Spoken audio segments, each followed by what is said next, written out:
If you were in space looking down at the Earth, you might think, hey, that's a pretty nice planet. But you couldn't really see much detail. Maybe some rivers and lakes and clouds and mountain chains, but one thing you would not expect to see is yourself. In the mountains of Bolivia, you can find the world's largest mirror. Called Salar de Uyuni, this is the largest salt desert on the planet, with an area of 10,000 square kilometers. This incredibly flat terrain is estimated to contain 10 billion tons of salt and other minerals, which typically arrange themselves in hexagons because they are, after all, the bestagons. But during the rainy season, this whole area becomes one giant mirror, creating some of the trippiest don't know where the sky begins and the ground ends sort of scenes on Earth. And because it's so big and flat and reflects light so well, it's actually used to calibrate satellites in space. Of course, if you're ever up there, you won't actually see your reflection. I just said that for the views. However, you might see something like a giant eye staring back at you in the Sahara Desert. The Riyadh structure, also known as the Eye of the Sahara, is a 40-kilometer wide geologic formation with concentric rings of different types of rock that showcases millions of years of geologic history. Some people think it might be the location for the lost city of Atlantis, but I wouldn't bet on that. Also, it was initially thought to be an impact crater, but later understood to be formed by magma and uplift and corrosion around 100 million years ago. Not only is this structure visible from space, but it's kind of only visible from space. Standing near it, you wouldn't even know there's anything special about it. However, the same could not be said about the Great Barrier Reef on the coast of Australia. While this natural wonder can also be seen from space, it is also spectacular up close with its vibrant coral formations and mesmerizing marine life of every shape and color, which make this truly an underwater paradise. The reef is over 2,600 kilometers long, the largest in the world, bigger than the country of Italy if you can imagine Italy on the east coast of Australia, and it contains dozens of different ecosystems and thousands of species like dolphins, whales, turtles, sea snakes, birds, corals, algae, and of course just so many fishes,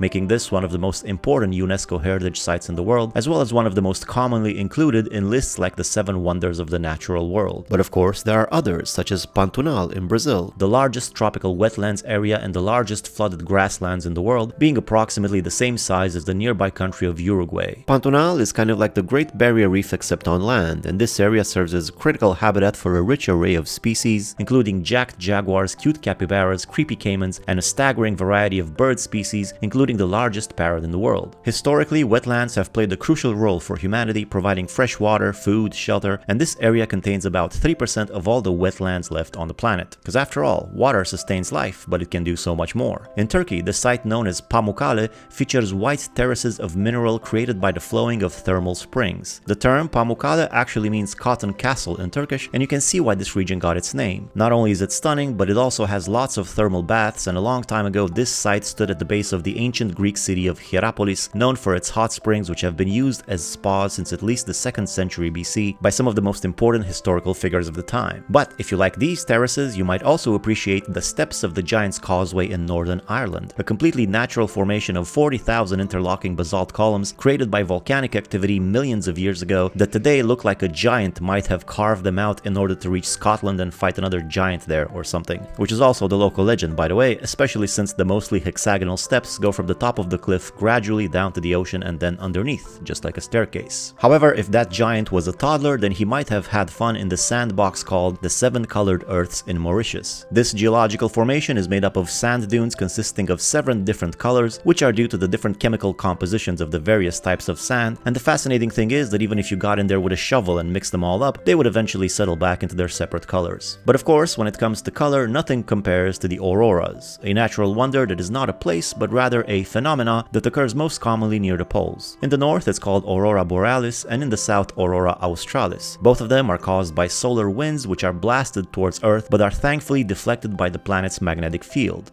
Mostly. Some of that energy gets redirected towards the poles, where it enters the atmosphere and interacts with the various gases, creating varied colors and spectacular light shows which can be seen from space and which are not only beautiful, but also a constant reminder of how lucky we are to have a literal force field protecting our planet. Quite a wonder. And if you like that, then stick around, because those were only the first 8 of 80 natural wonders, which we will be taking a quick look at in today's video.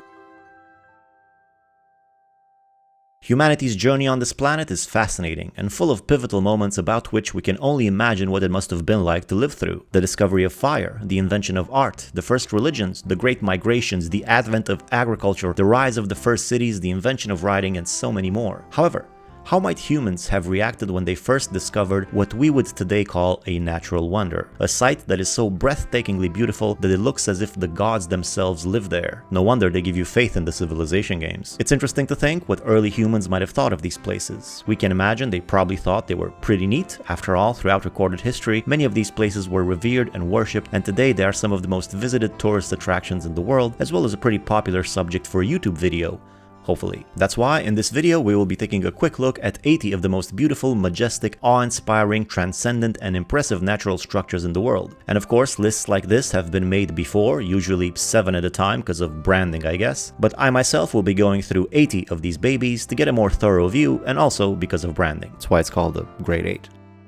Mountains are some of the most well-known and obvious natural wonders. They're enormous, stunning, come in a variety of forms, can be seen from great distances, and if you manage to climb on top of one, the view is even more breathtaking, like a balcony seat to God's creation. The most famous mountain and probably natural wonder in the world is Mount Everest. This is due, of course, to its height being the tallest peak in the world at 8,848 meters. So close to a perfect 8. Its reputation is perhaps a bit unfair, as the top 10 tallest peaks are mostly within a few hundred meters of each other, and 9 of them are in the Himalayas, and some of them are like right there next to Everest. But you never hear talk about Mount Lhotse. I mean, that's a nice mountain too, it's like really big. Still, Mount Everest is the tallest, and this fact alone has caused thousands of human beings to try and climb it just so they can say that they climbed the tallest thing on Earth. Ah, humanity, what a species. Till present day, around 7,000 people have reached the summit, and around 340 have died in the attempt, including the first guys to ever try it, who disappeared in their attempts and whose bodies were discovered 75 years later, not being clear if they reached the top or not. Therefore, the first to climb Everest achievement was unlocked 2 decades later by Edmund Hillary of New Zealand and Sherpa Tenzing Norgay, coincidentally on the exact same day as the coronation of Queen Elizabeth. How do you like that? Today, there is an entire industry built around climbing the thing, with around 800 people annually attempting it, causing concerns about environmental impact as well as the dangers involved in general. The mountain is littered with the frozen bodies of those that once tried to conquer it, and the climb is just going to get harder because the mountain is still growing. The gigantic clash of tectonic plates that created the mountain chain is still happening, just very slowly, with Everest growing about 4 millimeters per year, which means, if my calculations are correct, that in around 10,000 years, Everest's height will be just perfect. But to be fair, after another 250,000 years, Everest will no longer be the tallest mountain on Earth, so what does it even matter? After all, strangely enough, height can be subjective. Mount Mauna Kea, an active volcano in Hawaii, is actually taller than Everest if you measure its dry prominence. This means that from peak to bottom it's bigger than Everest, except that the bottom of Mauna Kea is beneath the ocean. Bit of a technicality, sure, but still the Hawaiian wonder rises over 4,000 meters above sea level, and its snow-capped peaks offer an amazing contrast on an otherwise tropical island that was already quite striking to begin with. The area holds significant spiritual and cultural importance to the native people of Hawaii, who see it as a connection between the earth and heavens, and today, because of said proximity to the heavens and lack of light pollution, the area is perfect for stargazing and especially for scientists studying the cosmos. Just watch out for eruptions on the live volcano. However, the most famous volcano, and also one of the most dangerous in the world, is probably Mount Vesuvius in Italy, which is well known for that one time that it erupted in 79 AD and buried the city of Pompeii, turning it into a time capsule, preserving people's final moments before death, so that thousands of years later, curious creeps like us could look at that and say, huh, look at that. Its last eruption was during World War II, and while no people died, a whole American air base station nearby was destroyed along with about 90 planes, making it also one of the most nationalistic volcanoes in the world, I guess. Still, if you're looking for scary volcanoes, you need not go any further than Antarctica, because there really isn't much further to go, but also because of Mount Erebus, the most southern active volcano in the world. A nearly 4,000 meter tall frozen inferno that is one of the few volcanoes in the world with a persistent lava lake, which has been active since 1972, despite it being, you know, in Antarctica. So technically you could freeze and burn to death in the same afternoon, assuming you could die twice. Another famous volcano wonder is Mount Kilimanjaro, the so-called roof of Africa, being the tallest mountain on the continent, or the tallest peak, I guess is the correct term. However, in this instance they are both right, because Kilimanjaro stands alone as the tallest individual mountain in the world, not being part of any mountain chain, while still rising almost 6,000 meters towards the sky. But height ain't everything. Paricutin in Mexico is a volcano only around 200 meters tall, but if you want to talk wonders, then this is your guy. This volcano formed almost overnight in a farmer's field in 1943. He describes how the ground just opened up and smoke started coming out, and a few days later it was a full-fledged volcano studied by scientists all around the world who could now witness the early stages in the life of a volcano. However, if you like your volcano symmetrical, then that takes a bit longer to make, and you have weirdly specific tastes in volcanoes. Regardless, you might like Mount Fuji. This iconic Japanese wonder can be seen from Tokyo on a clear day, and it's one of the most symmetrical volcano-shaped volcanoes in the world, being forged by eruptions over thousands of years into one of the most beautiful natural landmarks on the planet. But of course, not all mountains are volcanoes. When it comes to pure mountain, one of the most mountainy mountains you're ever gonna mountain is on the border of Italy and Switzerland, and it's called the Matterhorn.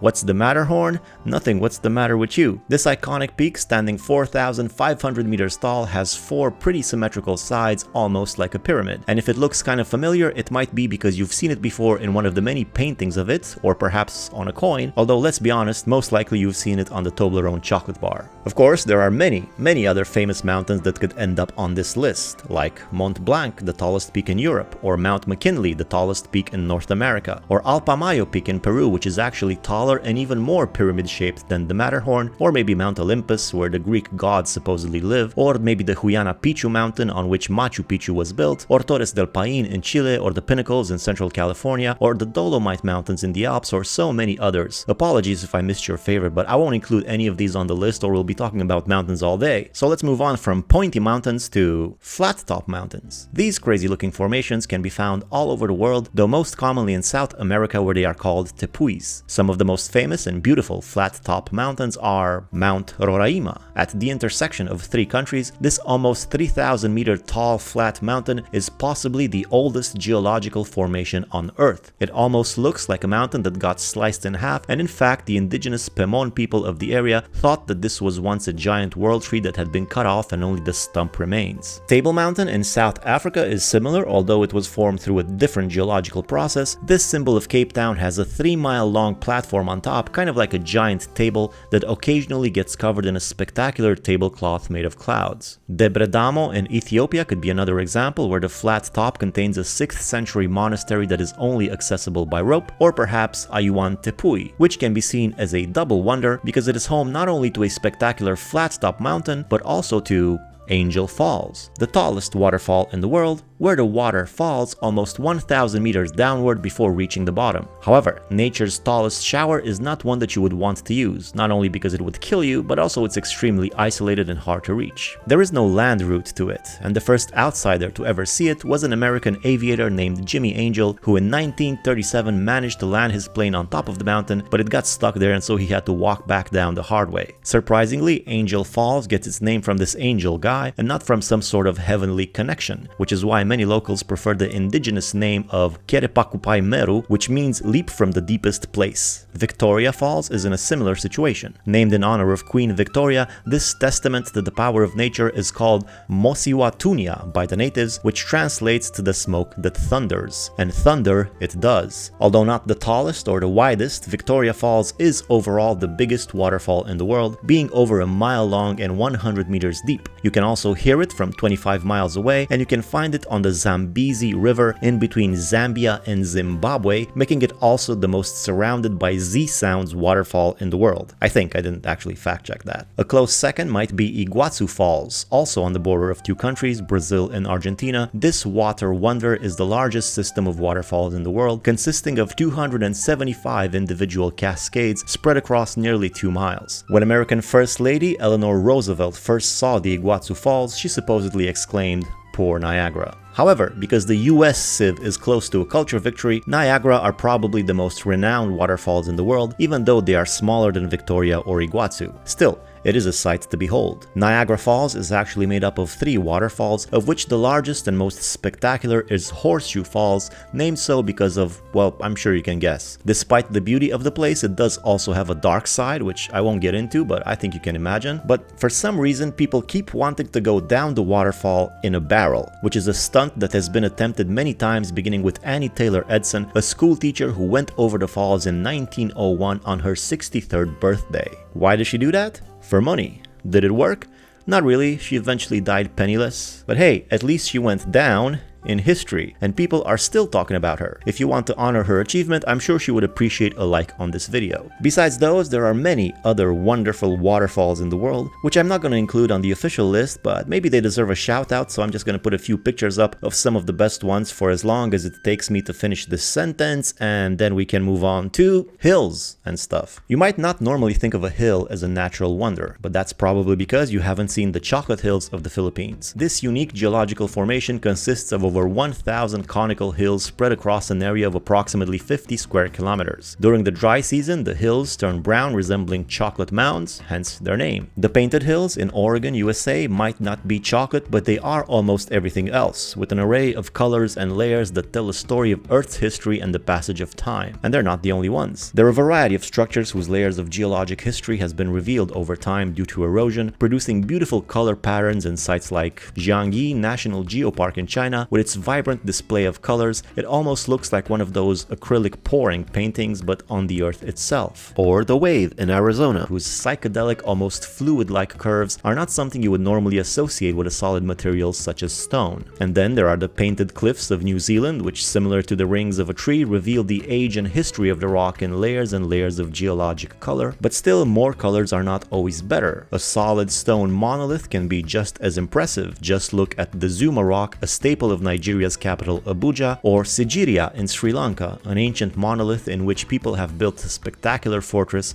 and carved beautiful yet terrifying shapes. Then there's also Devil's Tower, America's first national monument, which is also called Mateo Tepe, meaning Bear Lodge. But of course, probably the most famous stone monolith in the world is Uluru, a beautiful symbol of Australia, shining bright red in the desert sun right in the middle of the country, like a sort of ruby adorning the continent. Uluru is 350 meters tall with a 9-kilometer perimeter, and you might have noticed that a bunch of these are not technically hills, but hey, I did say hills and stuff. Also, it's hard to categorize all of them, but still, it looks kind of hillish, although it was actually made from the eroded remains of the Peterman Mountains nearby, which used to be much taller, but over millions of years they withered away, and all that debris eventually wound up underground, where it was compressed into sandstone, and eventually tectonic movements exposed part of the rock while also flipping it 90 degrees, creating the sheer cliffs that it's famous for. This means that what we see as Uluru is only a small part of the rock formation underground, and it was also flipped vertically, kind of like a worm sticking its head through the ground, or perhaps a periscope of a giant sandstone submarine,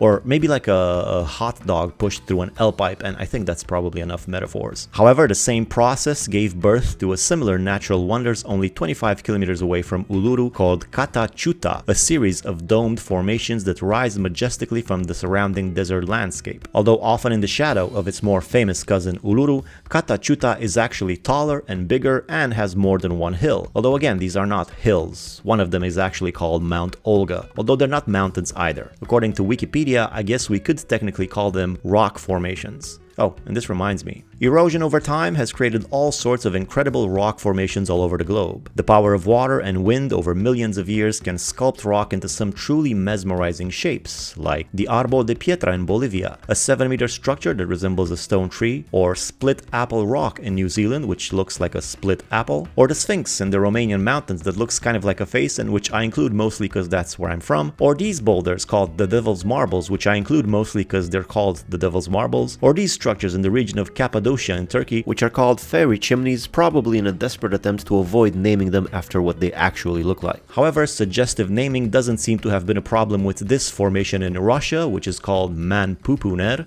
Man-Pupu. Then there are also many arches that form in the rock, creating great gateways in nature. Some of them are called delicate, but are sturdy enough to last for tens of thousands of years. Others can turn beaches into cathedrals with their great stone columns and arching roofs, while others still can frame up an image just right to make a perfect login screen for Windows 10. Of course, some of the most splendid arches can be found inside caves, like the one in Jeita Grotto, a masterpiece of nature where you can admire the fabulous formations that seem to drip down from the ceiling, or the marble caves from Patagonia in Chile, which is famous for its smooth domes which change color during the day, or many of the other wonderful caves which I won't include on the list officially, like this one from Vietnam, or this one from Mexico, or this one from Scotland. Still, the most impressive stone carvings in nature are probably the biggest, and a good example of that would be Tsingy in Madagascar, which is a vast limestone landscape that resembles a forest made of towering stone pillars. The surreal and intricate formations, shaped by millions of years of geological processes, create a mystical and alien atmosphere like some sort of final boss biome. The tallest of these peaks reaches 100 meters, and this thing goes on for about 700 square kilometers, about the size of Singapore. The whole area used to once be a shallow sea, and over millions of years sediments were deposited that formed these geological structures called karst. And since karst is a whole category in itself, obviously Tsingy is not the only one. There is also the stone forest in China, which is quite similar, and legend has it there was once this girl named Ashima who refused to get married to the son of the village leader because she already had a boyfriend. So then the boyfriend, he had a singing competition with the son, and then the boyfriend wins, but the son causes a flood that kills Ashima, turning her into the most famous stone in the stone forest.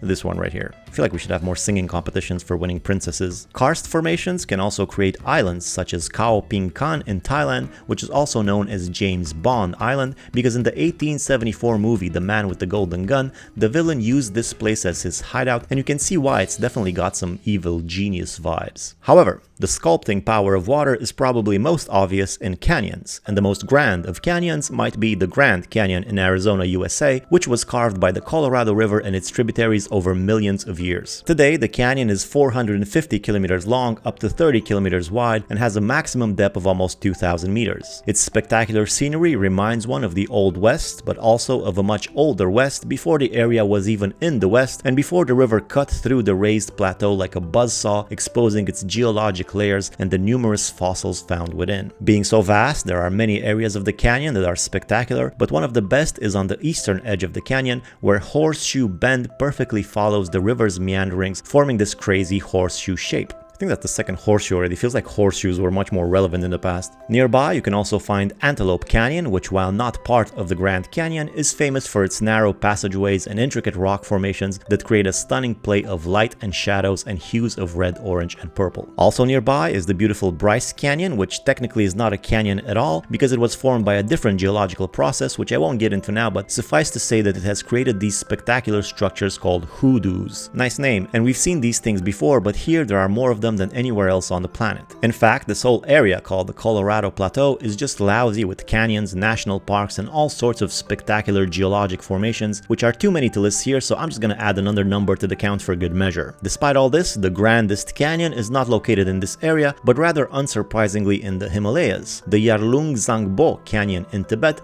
cuts across the Himalayas, creating a canyon with an average depth of 5,000 meters, making it 3 times as deep as the Grand Canyon, as well as one of the least explored parts of the world, which is why there aren't really any pictures available. Of course, there are many other canyons that are quite beautiful, and I'll quickly give some examples here, but just unofficially, not part of the list, or there wouldn't be 80 wonders by the end, and there just have to be 80. Also, canyons are nice, but I get it, the river cut a path through stone. Let's talk about something completely different, like an iceberg cutting a path through stone, thus creating what is known as a fjord. And fjords are quite beautiful as well. Some of the most spectacular ones are in Scandinavia, of course, and there are many of them, but I will just mention Lyse Fjord, a 42-kilometer long river of serene blue waters surrounded by towering cliffs, cascading waterfalls, and majestic nature. There are also fjords outside of the Viking lands, such as the spectacular Piopiotahi or Milford Sound in New Zealand, which is a stunning combination of biodiversity, crystal blue waters, and the usual cascading waterfalls and majestic towering cliffs. And speaking of cliffs, throughout history, cliffs have been some of the most significant and revered spiritual sites of humanity, offering not only breathtaking beauty, but also strategic advantages such as visibility,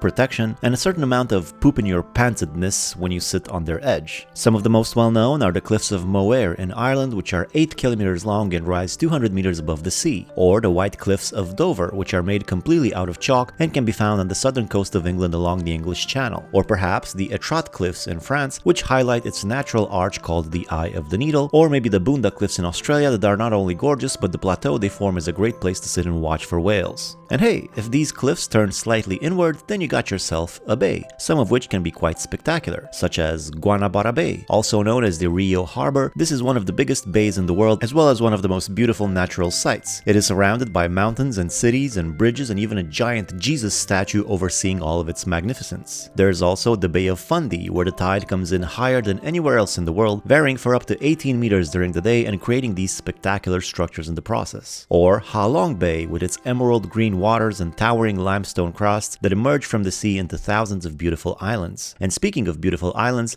there is certainly no shortage of those in the world, and some of them have often been called natural wonders, such as perhaps the Maldives, which look like dots of tropical paradise sprinkled by God in the Indian Ocean after he finished making the earth. Composed of up to thousands of islands and atolls, the Maldives is the lowest country in the world with a maximum height of 2.5 meters, and it is known for its pristine white sandy beaches, vibrant coral reefs, and even bioluminescent plankton that glow in the night. Another famous island wonder is the Galapagos Islands on the shores of South America, which are home to an extraordinary array of species that are found nowhere else on Earth, making it a living laboratory of evolution which massively helped out a certain Charles Darwin when researching the origins of species. But if you can't get there, you could also try Socotra Island on the coast of Yemen, sometimes referred to as the Galapagos of the Indian Ocean. This unique and funky island is renowned for its eccentric flora and fauna, including unique bird species, reptiles, and the endangered Socotra Arabian leopard, as well as over 700 endemic plant species found nowhere else on Earth, including the iconic dragon's blood tree and the cucumber-like desert rose. Then there is Komodo Island in Indonesia with its unique landscapes, and which is one of the few places on Earth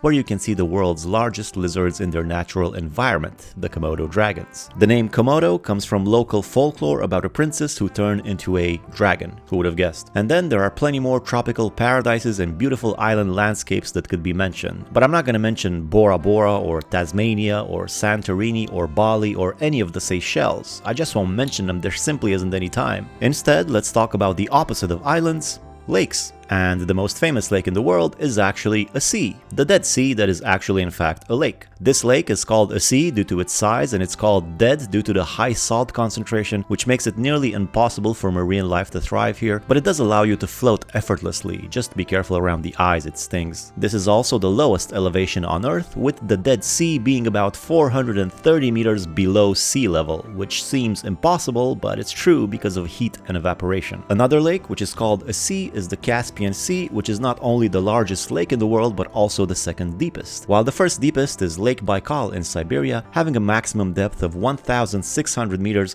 as well as 20% of the world's total unfrozen fresh water reserves. Still, a lake doesn't have to be huge in order to be cool. Crater Lake in South Oregon is renowned for its beauty and for the fact that it clearly lies inside of a volcano's crater and even has an island inside of it. But that's small potatoes compared to Lake Toba in Indonesia, which is the largest volcanic lake in the world, formed after a massive eruption 70,000 years ago, and it also has an island inside of it, which is actually the largest island inside of an island in the world. That's neat. So is Lake Retba in Senegal, known for its pink color caused by microalgae in the water. Although due to human activity, this particular lake is not as pink as it used to be, so I will include it alongside other pink lakes like Lake Hiller in Australia or Masazir next to the Caspian Sea. The Spotted Lake in Canada has so many minerals in it that during the summer, when water evaporates, it reveals these crazy round structures or spots which are colored according to their mineral composition. And Lake Maracaibo is just teeming with lightning, which strikes a few dozen times per minute, 9 hours a day, around 150 nights per year. Cool and scary. But a more peaceful atmosphere can be found in Ilquil in the Yucatan Peninsula,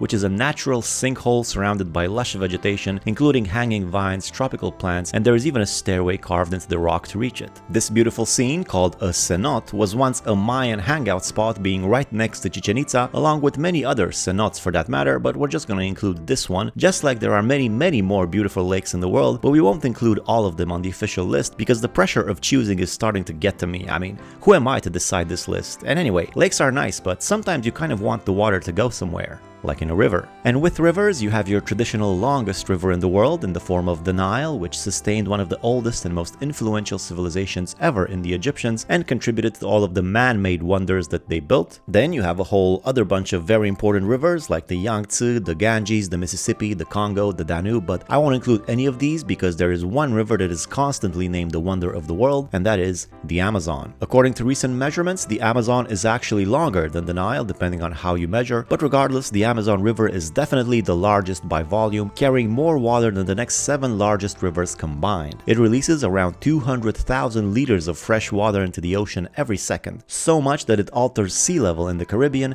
and it has the most fresh water of any river in the world. The Amazon is full of fascinating wildlife like piranhas and electric eels and bull sharks and even the pink river dolphin, which you would assume would be more at home in one of those pink lakes, but I guess not. The dense rainforest surroundings are also home to countless species of plants and animals, and also some of the last uncontacted tribes of people on the planet, which is pretty wild, literally. It's one of the largest bits of true wilderness that's left on the earth, and the rainforest also produces about 20% of the world's oxygen. Some other fun facts about the Amazon are that 10 million years ago it used to flow in the opposite direction, but that changed when the Andes Mountains popped up, and today there are hundreds of dams on the Amazon, but surprisingly no bridges, unlike most other important rivers in the world. This is due to the soft soil, but also economic incentives, without many roads around and it being much easier and cheaper to just ferry across. Just watch out for those piranhas. Other amazing spectacular rivers include Cano Cristales in Colombia, considered one of the most beautiful rivers in the world. It's also called the River of Five Colors or Liquid Rainbow for obvious reasons, or perhaps the Puerto Princesa underground river, which passes through an elaborate system of caves with stunning rock formations, cathedral-like chambers, and an abundance of wildlife before pouring out directly into the ocean, making it the only navigable subterranean river in the world. And when rivers do reach their final destination and pour out into the sea,